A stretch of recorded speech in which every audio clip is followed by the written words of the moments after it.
dibukakan atasnya pintu-pintu arasy. Masya Allah, luar biasa. Allah bukakan pintu arasy. Allah bukakan pintu arasy. Dengan dikabulkan permohonannya, maka kita yang kebanyakan hari ini doa belum terkabul, doa tidak terjawab, belum terkabulnya doa-doa, maka inilah intinya di amin. Bismillahirrahmanirrahim. Assalamualaikum warahmatullahi wabarakatuh. Alhamdulillah wassalatu wassalamu ala Rasulillah Muhammad ibni Abdillah wa ala alihi wa sahbihi wa mawalah. Wa ba'd. Alhamdulillah, bersyukur kepada Allah Subhanahu wa taala. Salawat dan salam kepada baginda Nabi besar kita yang berbapakan kepada Allah, yakni Nabi besar Muhammad sallallahu alaihi wasallam. Para sahabat dimanapun antum berada, semoga sehat selalu. Semoga Allah ijabahkan doa-doanya dan Allah permudahkan rezekinya. Jika ada yang sakit, semoga Allah segerakan untuk kesembuhannya. Amin ya rabbal alamin.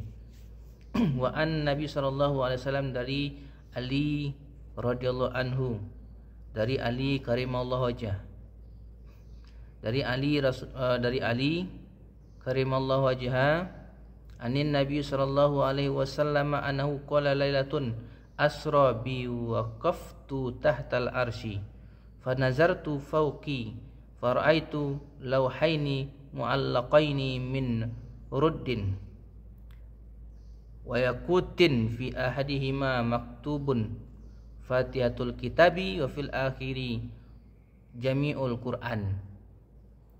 Dari Nabi sallallahu alaihi wasallam, apa kata Nabi? Annahu qala layatul asra. Ketika di malam aku diisrakan, aku berhenti di bawah arsy, di bawah aras, di bawah arasnya Allah Subhanahu wa taala, tahtal arsy. Fa nazartu fauqi, maka aku menoleh ke atasku, aku melihat tergantung dua keping Lauh Mahfuz yang amat besar, yang mana Lauh Mahfuz ini terbuat dari mutiara dan yakut.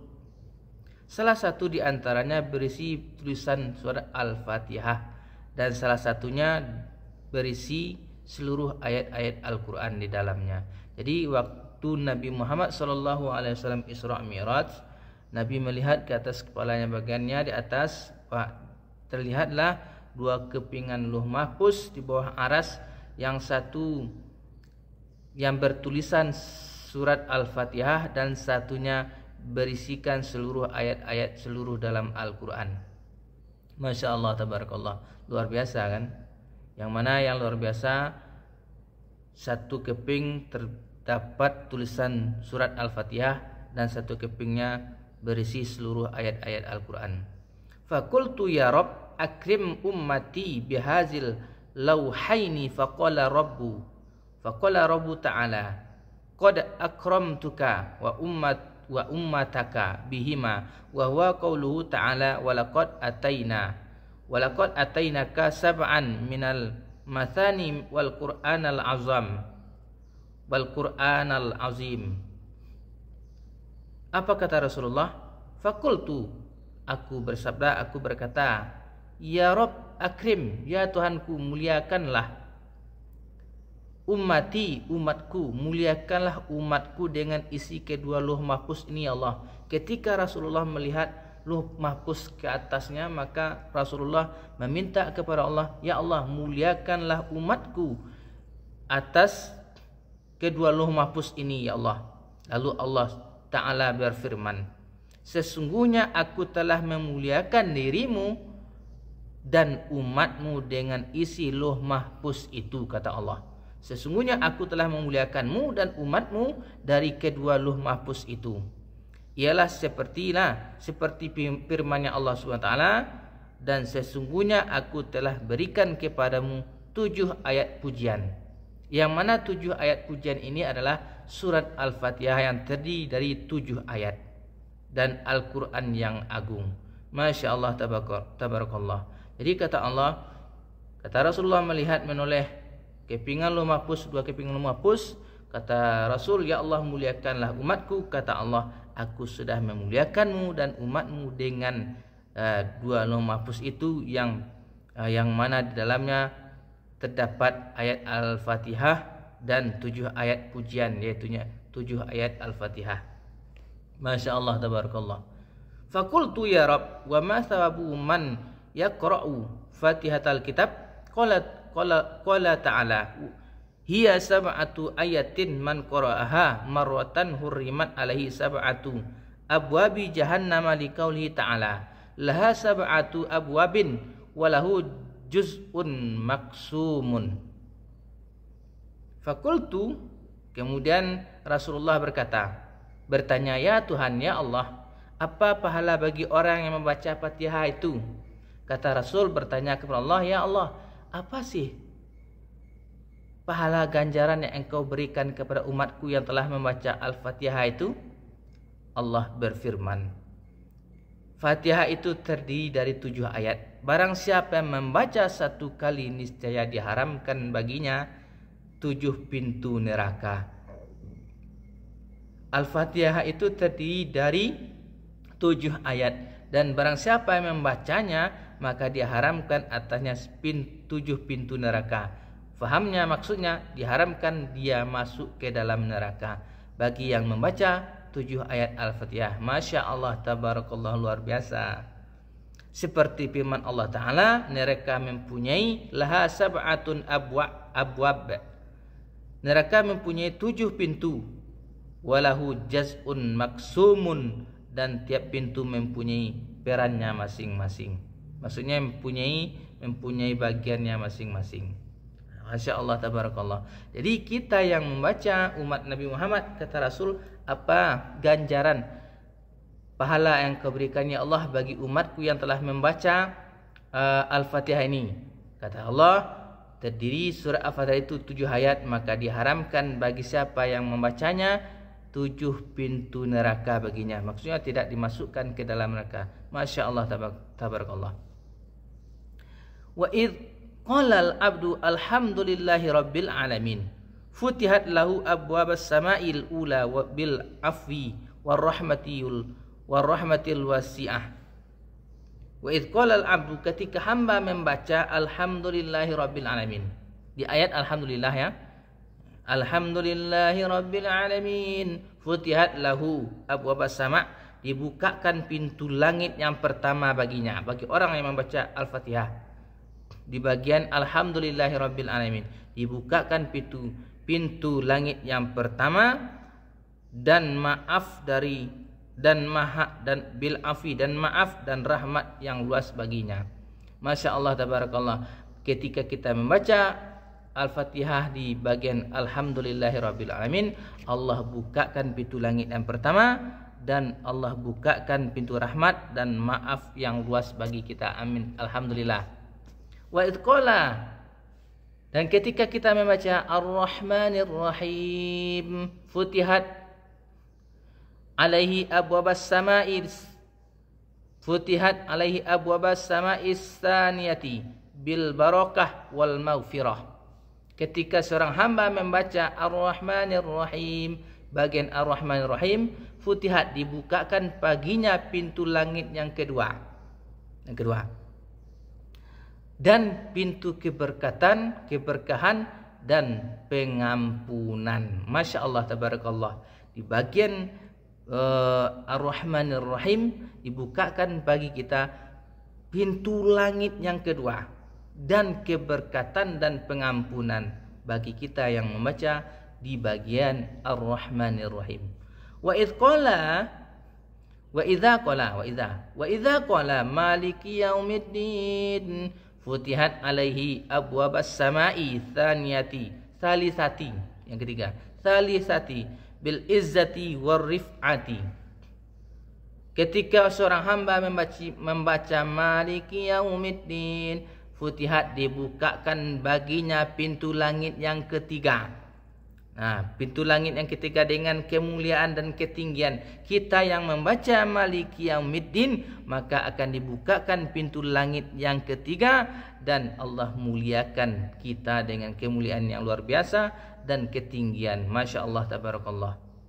Wa idza qala iyyaka na'budu wa iyyaka nasta'in futihat alaihi abwabas samai rabi'ati bitaufiqi wal ismati.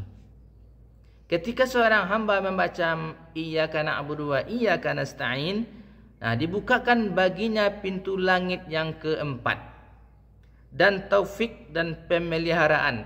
Allah berikan taufik dan kepeliharaan untuk kita yang membaca iyyaka na'budu wa iyyaka nasta'in. Wa idza qala, dan ketika seorang hamba membaca ihdinas siratal mustaqim futihat alaihi abwabas samai khamisati bil khairi wal hidayah. Ketika seorang hamba membaca ihdinas siratal mustaqim, dibukakan baginya pintu langit yang kelima. Masya Allah tabarakallah. Dan dibukakan kebaikan dan hidayah baginya. Bagi orang yang membaca ihdinas siratal mustaqim, maka bacalah dalam ihdinas siratal mustaqim, akan Allah bukakan kebaikan-kebaikan untuk hati kita, untuk diri kita, dan hidayah insyaallah. Wa idza qala siratal ladzina an'amta alaihim futihat alaihi abwabas samai sadisati bil fadli wal karamati. Dan ketika kita membaca, seorang hamba membaca siratal ladzina an'amta alaihim, maka Allah bukakan pintu langit yang keenam dengan keutamaan dan kemuliaan. Bil fadli wal karamati, dengan keutamaan dan kemuliaan. Allah muliakan kita yang membaca siratal ladzina an'amta alaihim. Wa idza qala ghairil maghdubi alaihim waladdallin futihat abwabas samai sabi'ati bithabati ala dinil islami wal ismati ala tariqid dallin. Dan ketika kita seorang hamba membaca ghairil maghdubi alaihim waladdallin, maka Allah bukakan pintu langit yang ketujuh dengan ditetapkan dia atas agama Islam dan dipelihara dari jalan yang kesesatan. Masya Allah tabarakallah. Pertama, kedua, ketiga, keempat, kelima, keenam, ketujuh, Allah bukakan 7 lapisan pintu langit bagi orang yang membaca surat Al-Fatihah. Alhamdulillah tabarakallah. Maka dari itu jangan ditinggalkan pembacaan Al-Fatihah. Wa idza qala amin, sampailah waktunya membaca amin waladdallin amin. Wa idza qala amin futihat alaihi abwabal arsy biqabuli du'ai qailiha bismillahirrahmanirrahim. Ketika seorang hamba tadi sampai di bagian penghujung membaca amin, dibukakan atasnya pintu-pintu arasy. Masya Allah, luar biasa. Allah bukakan pintu arasy. Allah bukakan pintu arasy dengan dikabulkan permohonannya. Maka kita yang kebanyakan hari ini doa belum terkabul, doa tidak terjawab, belum terkabulnya doa-doa, maka inilah intinya di amin. Allah kabulkan permohonannya yang diawali dengan bismillahirrahmanirrahim. Dengan bismillahirrahmanirrahim, dengan nama Allah yang Maha Penyayang, Pengasih lagi Maha Penyayang. Luar biasa. Biqabuli doa, dengan dikabulkannya doa, qailiha, dikabulkannya doa. Jadi kita yang selama ini doa-doa belum terkabul, belum terjawab, maka perbaikilah salat kita, perbaikilah Fatihah kita, bacaan Fatihah kita, makhrajil hurufnya, tempat keluar hurufnya. Insyaallah dengan perbaiki salat, memperbaiki mi'raj salat kita kepada Allah, insyaallah doa-doa kita dikabulkan Allah. Masya Allah tabarakallah. Itulah hikmah-hikmah, fadilah, keutamaan surat Al-Fatihah yang terkandung tersembunyi di dalamnya, dan inilah dinamakan rahasia kandungan surat Al-Fatihah. Dan masih banyak hikmah-hikmah di lainnya, insyaallah di lain waktu. Semoga ini bermanfaat dan maksudnya jika ini bermanfaat jangan lupa dibagikan. Subhanallahi wa bihamdihi subhanallahil azim. Subhanaka wa bihamdika Allah asyhadu alla ilaha anta astaghfiruka wa atubu ilaika. Wassalamualaikum warahmatullahi wabarakatuh.